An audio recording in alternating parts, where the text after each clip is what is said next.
उत्तर प्रदेश के अयोध्या जिले में सगे चाचा के द्वारा पैतृक संपत्ति बंटवारे के बिना बीजेपी पार्षद बुद्धिपाल प्रजापति को बेचे जाने को लेकर भतीजों ने गंभीर आरोप लगाया, जिसमें उनका आरोप है कि उनके सगे चाचा तुलसीराम ने बिना बताए बीजेपी पार्षद को जमीन बेच दी, जिसके बाद उसने किसी और को जमीन बेच दी। जब इस बात की जानकारी पार्षद से ली गई तो उन्होंने दबंगई दिखाते हुए जान से मारने की धमकी दी। यह पूरा मामला जनपद के थाना कोतवाली नगर क्षेत्र के कंधारी बाजार का बताया जा रहा है।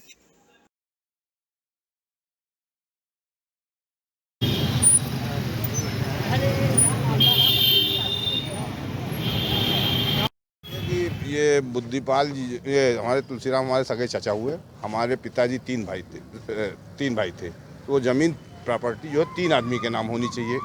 इसका प्रूफ हमने नगर पालिका से निकलवा के रखा हुआ है। उसमें दर्ज है कि स्वयं करके इन्होंने तुलसीराम ने अपने नाम करवा लिया।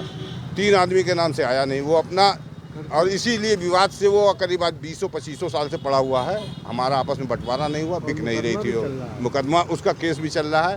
केस किसके यहाँ है अभी? हाँ, यहाँ CGA के यहाँ केस भी लगा हुआ है उसका। इसमें सिविल जज के यहाँ 7 तारीख पड़ी हुई है। तो इन्होंने साजिशन, हम लोग को तो वहाँ रहते थे मालूम नहीं था, इन्होंने किस तरीके से कैसे बेच दिया। तुलसीराम ने, बुद्धिपाल ने सोचा कि हमको औने पौने मिल रही है ज़मीन, हम इसको ले लेते हैं। हम लोगों को मालूम हुआ जब हम आए तो इन्होंने, तब तक इनको मालूम हुआ कि इन लोग का है, तो इन्होंने दूसरे को बेच दिया। लेकिन ये साजिशन हुआ है सारा काम, ये गलत है।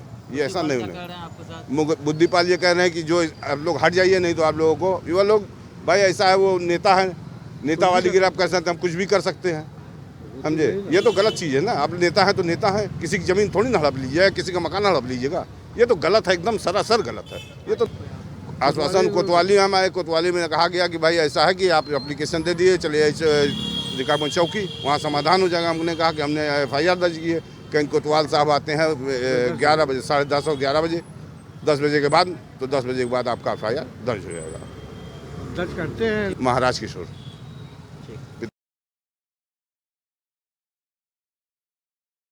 जो है 2-5-287 वार्ड कंधारी बाजार में स्थित है, जो अब इस समय खंडहर का रूप ले चुका है, रहने लायक नहीं है।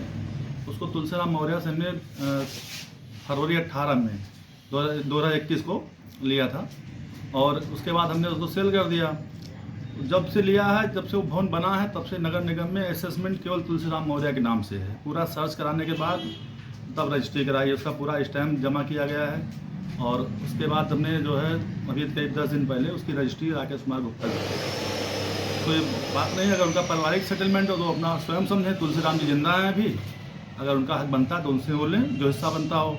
हमारे में कोई मतलब तो है नहीं। उससे मिले ही नहीं। वहाँ पे एक गुड़िया यादव नाम की एक महिला आई थी, जो कह रही थी 25 साल पहले हम यहाँ रहते थे, मेरा इसमें हक है।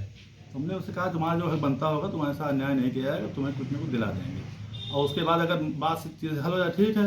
अगर तो आपको थाना पुलिस करना है तो आप करिए, स्वतंत्र हैं। जो जांच पुलिस करेगी, जो निष्पक्ष, जो सत्य होगा देखा जाएगा। मोहल्ले में पूछ लिए कि दबंगे किए नहीं, ये लोग से मिले ही नहीं। जिस समय वो सफाई करा रहे थे, ये लोग यहाँ थे ही नहीं। देखिए, मालूम चला कि वकील के पास गए हैं, FIR कराने गए हैं, पुलिस से मिलने, ये सब सुनने को मोहल्ले वाले बताए गए हैं, लेकिन हमसे अभी तक नहीं मिले। जमीन से अब ये हमें मालूम मुकदमा चल रहा है, क्या हो रहा है वो तो आपसी मामला उनके परिवार का हो जाने।